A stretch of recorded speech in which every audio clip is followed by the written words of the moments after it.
রাসূলুল্লাহ, এটা আমার কামাই, হাবিব আপনার কাছে এসেছি, জাতির জন্য আমার কিতাব নয়, আপনার কিতাব জাতিকে দিতে চায়। আপনি যদি কথা না বলেন তাহলে আমার জীবন যৌবন উৎসর্গ করে লাভ কি? তখন কামলিওয়ালা বলে, ও আবু আব্দুল্লাহ মুহাম্মদ ইবনে ইসমাইল, কি সাজাইছো বলো। যখন বলতে লাগলেন যে শিরোনামগুলা তুমি দিও না, তুমি হাদিস বলতে থাকো, আর হাদিসের শিরোনাম কি হবে আমি কামলিওয়ালা তোমাকে বলে দিচ্ছি। আরে সেটাই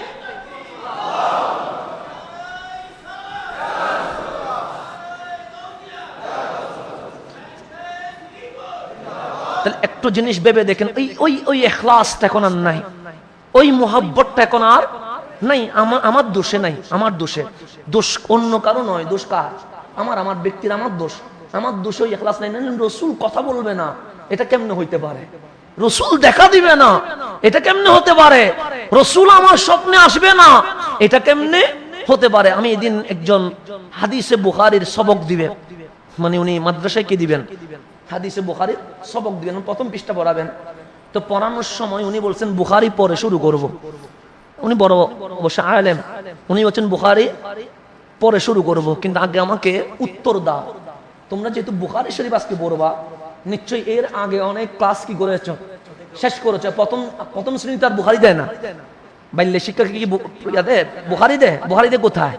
একদম লাস্টে গিয়ে কামিলে বা দাওরাতে গিয়ে কোথায় দেয়? বুখারী শরীফ দেয়। তাই উনি মুহতামিম, উনি বলছেন আমি বুখারী কি করব, পরে সবক দিব। এতগুলো তোমার আমার ছাত্র আলেম এসে গেছো, বুখারী পর্যন্ত আসতে তোমাদের দিন রাত কি হয়েছে, অনেক শ্রম হয়ে গেছে। দেখি বলো, আজকে যেহেতু বুখারী শুরু করবা, আমার নবীর স্বপ্নে কে দেখছো? একজনও বলতে পারবে? একটা ছাত্র নবী দেখে নাই, কি পড়বে? বুখারী পড়বে, ইন্নামাল আমালু বিন্নিয়াত শুরু করবে, কিতাবুল ওয়াহি শুরু করবে। একটা ছাত্র কি দেখে নাই, নবী দেখে নাই। উনি কিতাব বন্ধ করে দিয়ে বলছে, যেই ছাত্র নবী দেখে নাই তার বুখারী পড়ার দরকার নাই। যে ছাত্র কি দেখে নাই তার বুখারী পড়ার দরকার কি? সে তাকে কে বলেছে বুখারী পড়তে? সেজন্য বলা হয় ইশকে নবী जो पढ़ते हैं बुखारी, इश्क़े रसूल ছাড়া যে বুখারী পড়ে সে বুখারী नहीं आती, বুখার आती, তার বুখারী আসে না, তার তো গায়ে সর্দি চলে আসে। কারণ তাই ইশक़ে রসুলে বুখারী পড়ে নাই। নবী না দেখলে তার বুখারী পড়ার দরকার কি? উনি বই বন্ধ করে দিয়েছেন, তোমার সবকের দরকার নাই। এতটুকু পড়েছো, তিরমিজি পড়েছো, তুমি নাসাই পড়েছো, তুমি মুসলিম পড়েছো, তুমি সহিহ ইবনে হিব্বান পড়েছো, তুমি ইমাম নববীর 40 পড়েছো, এরপরেও তুমি কারে দেখো নাই? রসুল দেখো নাই। তো তোমারই কে বলছে বুখারী পড়তে? উনি বলছে বুখারী পড়ার দরকার নাই, তোদের জন্য বুখারী আসে নাই। কারণ যে রসুল দেখে না সে কি বুখারী পড়বে? তা দেখেন রসুল দেখবো কোত্থেকে? মুভমেন্ট চেঞ্জ হয়ে গেছে। আল্লাহ যেন আমাদেরকে সেই ইখলাস, জালালউদ্দিন সুয়ুতি বলছেন, আমি কোন মাসালায় আটকে গেলে শুধু ইয়া রাসূলুল্লাহ বলতে দেরি, কামলিওয়ালারা দেখতে দেরি হয় নাই। জালালউদ্দিন সুয়ুতি বলছেন, জালালউদ্দিন সুয়ুতি, আমি বলিনি, বলছেন আমি শুধু দাগ দিতে দেরি, আমার কামলিওয়ালা সমাধান দিতে কি করে নাই, দেরি করে নাই, দেরি করে নাই। ইমাম শাফিকে জিজ্ঞেস করেন রসুল দেখে কেমনে মাসালা ইস্তেমবাদ করেছে। ইমাম মালিককে আজকে আপনি আমি ঝগড়া করছি কি নিয়ে? মদিনা হজের অংশ নয়, এটা নিয়ে ঝগড়া করছি না। আমি কারো ব্যক্তির নাম বলছি না, কারণ দরকার নেই আমার, কিন্তু আমি মদিনা হজের কিনা অংশ না এটা নিয়ে কি করছি? ইমাম মালিককে নিয়ে কোনো ঝামেলা আছে? যিনি সবার উস্তাদ, ইমামুল আইম্মা যাকে বলা হয়, ইমাম মালিক, ওনাকে জিজ্ঞেস করছে নবীজির রওজা জিয়ারত আওলা, এটা উত্তম না হজ্জে তাতাউ উত্তম? হজ করা উত্তম না নবীর রওজা? তখন হচ্ছে ইন্দি, মানে আমি ইমাম মালিকের দৃষ্টিতে যদি জিজ্ঞেস করা হয়, আমি ইমাম মালিক বলবো খানায়ে কাবার তাওয়াফ হজ্জের চেয়ে কামলিওয়ালার জিয়ারত এটা অনেক বেশি উত্তম। ইমাম মালিক বলছে, আমি বলি নাই। আমি বললাম আপনি আমার গালি দেন, আমার যা ইচ্ছা তাই বলেন। ইমাম মালিক বলছে আওলা, আমার নবীর জিয়ারত উত্তম। কেন? বলছে এই নবীটাই কাবা বলেছে, বিদায় তো কাবা হয়েছে। উনি কাবা বলছে, বিদায়তে কি হয়েছে? উনি যদি কাবাই না বলতেন এটা কাবা হইতো কোত্থেকে? এই জিনিসগুলো একটু মনে রাখবেন, সেনসিটিভ বিষয়ে একটু আঘাত করবেন, নিজের মুভমেন্টকে চেঞ্জ করার চেষ্টা করবেন। রব্বে করিম আমাদেরকে যেন বুঝার তৌফিক দান করেন। আল্লাহ বলছেন যার সামর্থ্য আছে সে হজ করবে। কার জন্য? আপনি দুইয়ুফুর রহমান হয়ে গেছেন, এখন আপনাকে আলহাস বলছে কিনা দেখার দরকার নাই, হাজি বলছে কিনা এটা দেখার, কারণ হাজি বলবে কি আপনারে? আল্লাহ। আলহাস বলবে কে? আল্লাহ। শুধু আমার নামের আগে পিছে হাজি আলহাস দরকার নাই, আমার দরকার আমার রব্বে করিম। তো আমি যেটা বলতে চাইছিলাম, খানায়ে কাবার ফজিলত হচ্ছে এইটা, 200 খানায়ে কাবার কালো গিলাফের দিকে যেতে দেরি, আপনার মনে যত বড় ফরিয়াদ হোক, হালাল পন্থায় যদি ওই মোনাজাত হয় তাহলে এটা কবুল, এতে কোনো সন্দেহ নাই। আমি পারফেক্টলি পাইছি, আমি যেই দোয়া করছি সেটা পাইছি। আমার মতো করে কেউ পাইছে কিনা আমি জানি না, কিন্তু আমি পাইছি। রব্বুল আলামিনের কাছে যেটা করছি সেটা আমি পাইছি। আমি যেটা করছি, সন্তান চেয়েছি, মালিক সন্তান দিয়েছে। এটা ভালো স্ত্রী চেয়েছি, মালিক ভালো স্ত্রী দিয়েছে। আমার মায়ের ক্যান্সার ছিল, মালিকের কাছে কিছু হায়াত খুঁজেছি। আমার মাকে ক্যান্সার অবস্থায় স্টেপ 4 রেখে আমার মালিক 8 বছর হায়াত দিয়েছেন। মানে যা চেয়েছি আমার আল্লাহ তা দিয়েছে, আমাকে কোনো কমতি দেয় নাই। তা আপনিও যদি চান আপনাকেও দিবে না? কিন্তু আজকে মিম্বরে দাঁড়িয়ে বলছি, চাওয়ার মতো তো চাইলাম, ছেলে তাও কার জন্য? আমার জন্য। ওয়াইফ তাও কার জন্য? আমার জন্য। মা তাও কার জন্য? আমার জন্য। দুনিয়ার কিছু তাও কার জন্য? আমার জন্য। আজকে বলছি দোয়াটা ভুল ছিল। সেদিন যদি খানায়ে কাবার দিকে চেয়ে যদি বলতাম, মালিক তুমি আমার হয়ে যাও, পুরা তো আমারই হয়ে যেত। ওটা চাইতে পারি নাই, ওটা চাইতে পারি। আজকে আমার মনে হচ্ছে আমার দোয়াটা করা উচিত ছিল, আল্লাহ তুমি আমার হয়ে যাও। তো মালিক যদি আমার হয়ে যায়, পুরা বিশ্ব তো আমার পায়ের নিচে হয়ে যাবে। আমরা চাওয়ার মতো কি করতে পারি না? চাইতে পারি নাই। আমরা চাই তো আমাদের কিছু দুনিয়াবি জিনিস, কিন্তু রহমানকে রাজি করা এটার চেয়ে বড় চাওয়া আর কিছু হতে পারে না। আল্লাহ বলছেন ওয়ামান কাফারা ফাইন্নাল্লাহা গানিয়ুন আনিল আলামিন, যে কুফরি করে আল্লাহ বলে আমি ধনী, গানিয়ুন আমি অমুখাপেক্ষী, আনিল আলামিন পুরা বিশ্ব জগৎ থেকে। তুমি নামাজ পড়লেও আমি আল্লাহর পাওয়ার বাড়বে না, তুমি নামাজ না পড়লেও আমি আল্লাহর পাওয়ার কমবে না। তুমি খানায়ে কাবায় গেলেও কাবার ইজ্জত বাড়বে না, না গেলেও কাবার ইজ্জত কমবে না। কেন? তুমি না আসলে আমি অন্য কোন সৃষ্টি নিয়ে আসব, যেটা আমি আল্লাহর ঘরে এসে লাব্বাইক আল্লাহুম্মা লাব্বাইকের ধ্বনি ছুটবে। আল্লাহ ওয়ামান কাফারা, যে অস্বীকার করবে, দরকার নাই তোমার সাথে আমার এত জোরাজুরি কোনো দরকার নাই, তুমি চলে যাও। কেন? ফাইন্নাল্লাহা গানিয়ুন আনিল আলামিন, আমি আল্লাহ সমস্ত জাহান থেকে অমুখাপেক্ষী, আমি তো গনি, আমি তো ধনী। সুতরাং তোমার আসা যাওয়াতে আমার কিছু আসে যায় না। তুমি আসলে আমার মেহমান হবা, আমার মেহমান হলে আল্লাহ বলছেন ওয়ামান দাখালাহু কানা আমিনান, তুমি নিরাপদ হবা। লাভ আমার নয়, লাভ কার? তোমার। এরপর আল্লাহ বলছেন খানায়ে কাবা যখন প্রথম স্তম্ভ দিলেন কে? আল্লাহ। এরপর বাবা আদম করলেন, এরপর নূহ আলাইহিস সালাম আসলেন। আসার পর বন্যা হয়ে গেছে, বন্যার কারণে খানায়ে কাবার স্তূপ মানে জমিনে লুকায়িত হয়ে গেছে। এখন আল্লাহর ঘর কোন জায়গায় এটা আর কেউ জানে না। তারপর আল্লাহ বলছেন সূরা বাকারার মধ্যে, ওয়া ইয ক্বালা ইব্রাহিম, আল্লাহ বলে আমি তারপর ইব্রাহিমকে দায়িত্ব দিলাম। কার দায়িত্ব দিলাম? দেখেন খানায়ে কাবার পুরা লিস্ট মাওলা আপনাকে দিচ্ছেন, কাবাকে কিভাবে সংস্করণ করা হয়েছে, খানায়ে কাবার মুতাওয়াল্লির দায়িত্ব কারে দেওয়া হয়েছে, খানায়ে কাবার চাবি কার কাছে দেওয়া হয়েছে। তো আল্লাহ বলছেন ওয়া ইয ক্বালা ইব্রাহিম রব্বি জাআল হাযা বালাদান আমিনান, মাওলা এই বালাদ শহরকে, এই মক্কা নগরীকে নিরাপদ করে দাও। কি করে দাও? এরপর কি বলছে জানেন? ওয়ারযুক আহলাহু মিনাস সামারাতি মান আমানা মিনহুম বিল্লাহি ওয়াল ইয়াউমিল আখির। তো আল্লাহ বলছেন, হযরত ইব্রাহিম খলিলুল্লাহ বলছেন, মালিক তুমি ওয়ারযুক রিজিক দান করো, আহলাহু এর আহাল পরিবারকে, আহালকে মা হাজেরা, ইসমাইল, জবিহুল্লাহ ওনারা এবং ওনার পরিবার যারা আসছে তাদেরকে রিজিক দান করো। প্রত্যেকে মিনাস সামারাত ফল ফলাদি থেকে। জমজম তো দিছো, এখন জমজমের সাথে কি দাও? ফল ফলাদি দাও। কাদেরকে দিবা? মান আমানা মিনহুম, যারা ঈমান আনছে কিসের উপরে? বিল্লাহি ওয়াল ইয়াউমিল আখিরি, তুমি আল্লাহর উপর এবং পরকালের উপর যারা ঈমান আনছে শুধু রিজিক দিবে তাদেরকে, এর বাইরে কাউরে রিজিক দিও না। এটা কথা কার? খলিলের। খলিলের ওয়া ইয ক্বালা ইব্রাহিম, খলিলের কথা দেখেন কত কঠোর ভাবে বলছেন। মান আমানা মিনহুম বিল্লাহি ওয়াল ইয়াউমিল আখিরি, যারা আল্লাহ এবং পরকালের প্রতি ঈমান আনছে তাদেরকে ফল ফলাদি থেকে কি দাও? রিজিক দাও। মানে কাফেরদেরকে দিবা না, গুনাহগারকে দিবা না। আল্লাহ বলছেন ক্বালা, আল্লাহ বলছেন খলিল তুমি চেয়েছো, আমি একটু উত্তর দিই। সো ওয়ামান কাফারা ফাউমাতিউহু কালিলা, যে কুফরি করবে তাকে অল্প উপভোগ করার কিছু সামগ্রী দিব। তার মানে দুনিয়াতে তাকে আমি কি দিব? আধিপত্য দিব, ক্ষমতা দিব, সম্পদ দিব। সুম্মা আতুরুহু ইলা আযাবিন নার, মরার পরে আমি কঠিন আগুনের আযাবে তাকে নিক্ষিপ্ত করব। সো ওয়াবিসাল মাসির, এটা চেয়ে জঘন্য স্থান আর কিছুই নাই। এখন এখানে একটু বিষয় খেয়াল করবেন। ইব্রাহিম আলাইহিস সালামকে আমরা কি বলি? খলিলুল্লাহ, আল্লাহর খলিল। এখানে বিস্তারিত বলার সুযোগ নাই, কারণ সময় খুব দ্রুত যাচ্ছে। আল্লাহর খলিল মানে আল্লাহর বন্ধু। তো বন্ধুকে আপনি যদি আমার বন্ধু হন, আমি যেখানে রাজি আপনি সেখানে রাজি, আমি যেখানে নারাজ আপনি সেখানে নারাজ। তো খলিল মানে বন্ধু কার? তো আল্লাহ কার উপর রাজি? যে ঈমান আনে, যে আমলে সালেহ ভালো কাজ করে, আল্লাহ তার উপর। তো খলিল বলে আমার মাওলা যার উপর রাজি আমিও তার উপর। এখন ধরুন আমি সিনেমা দেখি, আল্লাহকে রাজি হবে? আমি অশ্লীল ভিডিও দেখি, আল্লাহকে রাজি হবে? আমি দুনিয়ার যা গুনাহ আছে সবগুলো করি, আল্লাহকে রাজি হবে?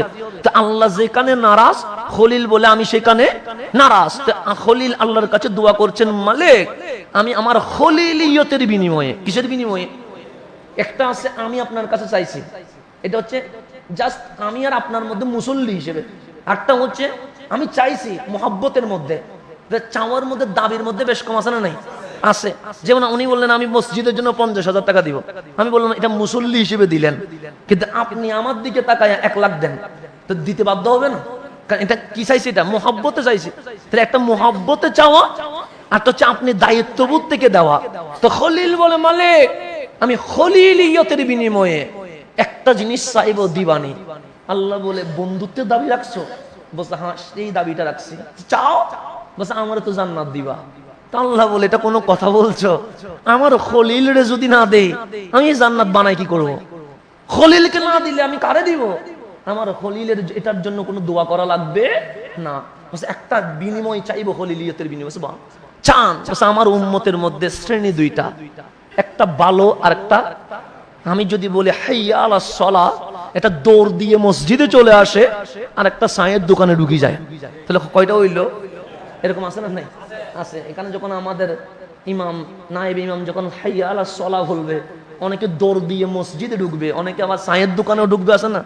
তো খলিল বলে যেটা চায়ের দোকানে ঢুকছে এটা বাদ, যেটা সিনেমা হলে ঢুকছে এটা, যেটা অশ্লীল ভিডিও দেখছে এটা বাদ।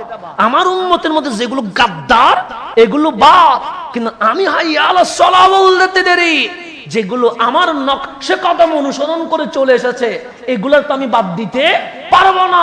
তো খলিল রে যখন জান্নাতে দিবা, আমার খলিলিয়তের বিনিময়ে দাবি হচ্ছে ভালো উম্মত গুলো আমি নিয়ে নিয়েছি, বিচার করতে পারবো না। খলিল যখন জান্নাতে যাবে আমার ভালো উম্মত গুলো জান্নাতে চলে যাবে। আল্লাহ বলতে খারাপ গুলো কি করবা? বলছে এগুলো তোমারে দিয়ে দিছি, চাইলে জান্নাত দিলে দাওগা, জাহান্নাম দিলে না, ফিটাইলে ফিটাও, মাফ করলে মাফ করো। তো ইজ্জুমান তাশা ওয়া তুজিল্লু, তোমার উপর ছাড়ে দিলাম, তুমি যেটা করো।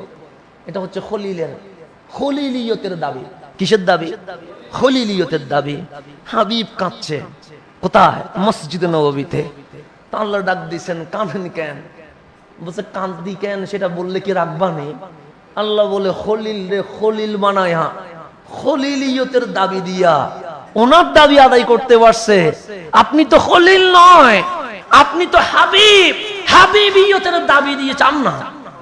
দেখেন এখানে হাবিবিয়তের দাবি। কিসের দাবি? হাবিবিয়তের দাবি দিয়ে চান।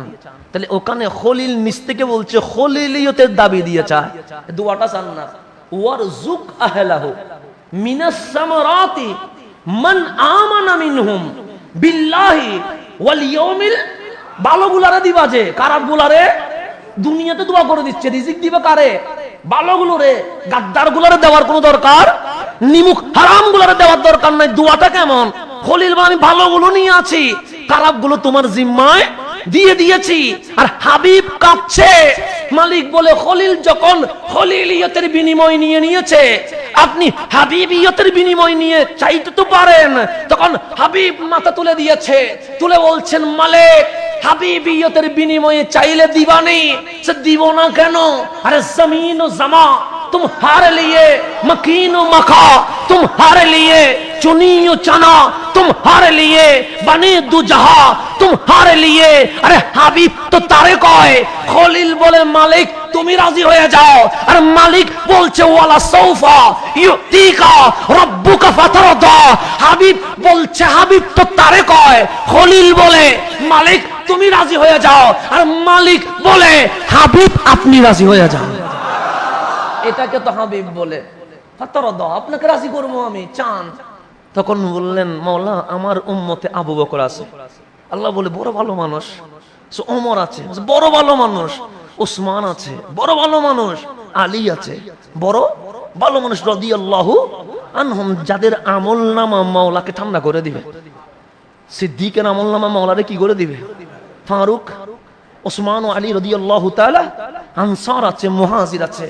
আল্লাহ বলে রাদিয়াল্লাহু আনহুম, আমি তোদের উপর রাজি হইয়া জান্নাতুল ফেরদৌস সাজাই দিয়ে দিছি।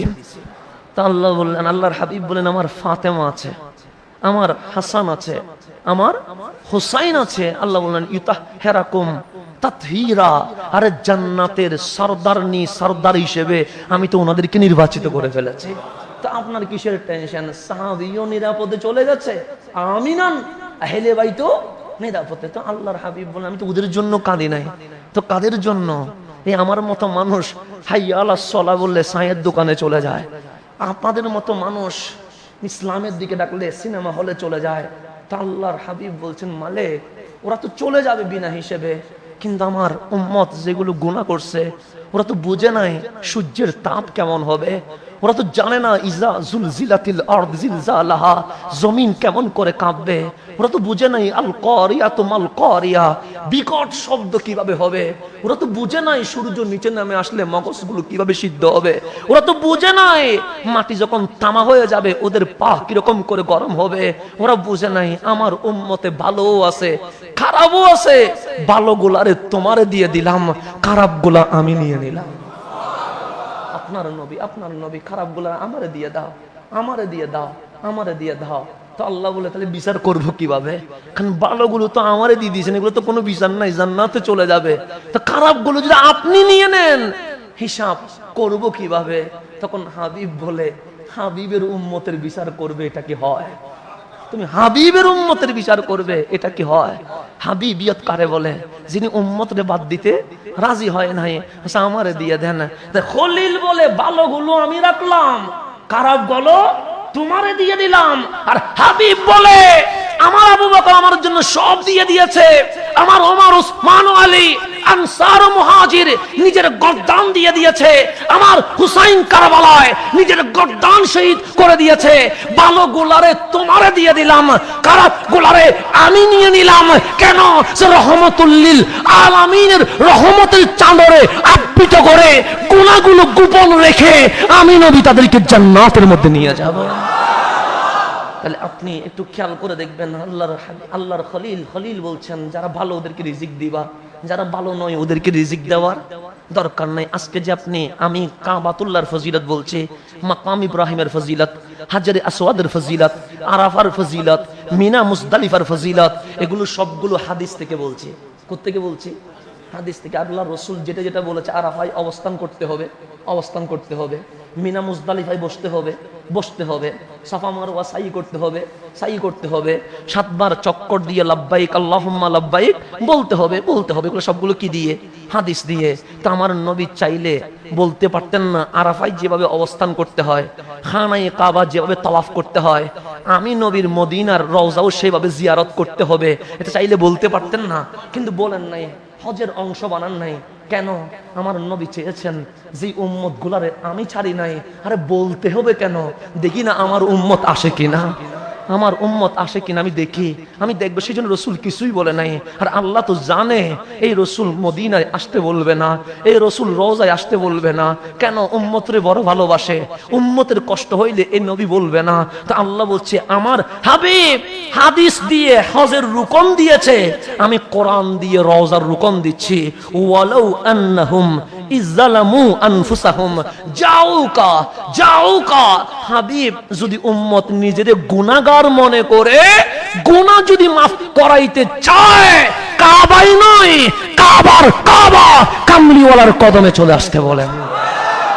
আল্লাহ কোরআন দিয়ে বলছে কার কাছে আসতে?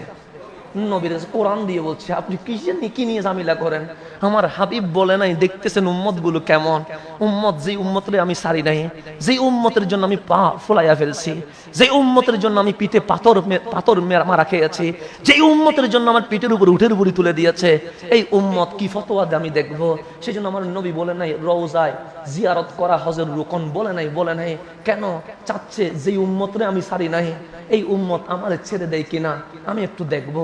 কিন্তু 1400 বছর পর এসে বলতে হয় উম্মত নবী ছাড়তে রাজি হয়ে গেছে, উম্মত নবী বাদ দিতে রাজি হয়ে গেছে, উম্মত নবীর রওজা জিয়ারতের বিরুদ্ধে কথা বলতে রাজি হয়ে গেছে। আল্লাহ বলছে ওয়ালাউ আন্নাহুম ইজ্জালামু আনফুসাহুম জাউকা। তুমি নবীর দরবারে আসো। কেন? বলছে ফাস্তাগফিরুল্লাহ। নবীকে সামনে নিয়ে তুমি মাওলার দরবারে ইস্তেগফার করো। ওয়াস্তাগফার লাহুমুর রাসূল। রাসূল যখন তোমাদের জন্য ইস্তেগফার করবে লাওয়াজাদুল্লাহ তাওয়াবার রহিমা। গ্যারান্টি ওয়ারেন্টি, আমি মাওলা তওবা কবুলকারী দয়াময় হইয়া তোমার মুনাজাত কবুল করে ফেলব। মালিক মুনাজাত কবুল করতে চাচ্ছে, আর আপনি বলেন মদিনায় দোয়া কবুল হওয়ার কোনো জায়গায় নাই। আপনি কি বলছেন? কোরআন কি বলছে? কোরআন কি বলছে? সেজন্য খলিল আর হাবিবের কথাটা একটু মনে রাখবেন। উম্মতকে মদিনার দিকে আসতে হবে, উম্মত না হলে কখনো জিততে পারবে না, পারবে না। আমি সেই জন্য সব কথা সব জায়গায় গিয়ে বলি, আজকে আমরা ব্যক্তি কেন্দ্রিক হয়েছি, আল্লাহ এবং রসুল কেন্দ্রিক হতে পারি নাই। আমি সব জায়গায় কথা বলি, আমাকে যদি কোনো আগুনের উপর দাঁড় করায় দেন আমি সেখানে কথা বলবো। আমরা ব্যক্তি কেন্দ্রিক হয়েছি, আমরা আল্লাহ এবং রসুল কেন্দ্রিক হতে পারি নাই। এটা আমার দাওয়াতের মিশন হচ্ছে, এটা আমার দাওয়াতের মিশন হচ্ছে এটা। আজকে আপনি সমস্ত ষড়যন্ত্র নিমিষেই বরবাদ করে দিতে পারবেন যদি আমরা আল্লাহ এবং রসুল কেন্দ্রিক হতে পারি, না হলে আমাদের পক্ষে সম্ভব নয়। তো হযরতে ইব্রাহিম খলিলুল্লাহ বলেন যারা ঈমানদার তাদেরকে দিবা, আর যারা বেঈমান তাদেরকে দিবা না। তখন আল্লাহ বলে যারা কাফের তাদেরকে অল্প দিব, মানে তা 30, 40, 50 বছর ওরা উপভোগ করবে, কিন্তু এরপর কোথায় চলে যাবে? জাহান্নামে চলে যাবে। এরপর আল্লাহ খানায়ে কাবার ইতিহাস বলছেন ওয়া ইজ ইয়ারফাউ ইব্রাহিমুল কাওয়াইদ মিনাল বাইতি ওয়া ইসমাঈলা। আমার ইব্রাহিম এবং ইসমাইল যখন কাবার ভিত্তিপ্রস্তর দিচ্ছে, পিলার যখন উঠাচ্ছে, তখন ওনারা বলছেন রব্বানা তাকাব্বাল মিন্না ইন্নাকা আনতাস সামিউল আলিম। মাওলা আমাদের থেকে এটা কবুল করে নেন, কারণ আপনি সর্বশ্রোতা, আপনি সর্বজ্ঞাত। তাহলে আজকের আলোচনার সামারি হচ্ছেন খানায়ে কাবা সর্বপ্রথম নির্মাণ করেছেন রব্বুল আলামিন, এরপর দেখভাল করেছেন হযরতে আদম আলাইহিস সালাম, শীশ আলাইহিস সালাম হয়ে নূহ আলাইহিস সালাম। বন্যার পর এটা কি হয়ে গেছে? লুকায়িত হয়ে গেছে। এরপর দীর্ঘকাল পর হযরতে খলিলুল্লাহর সম্প্রসারণ সংস্করণের মাধ্যমে পৃথিবীর জমিনে আবার খানায়ে কাবা দৃশ্যমান হয়ে গেছে।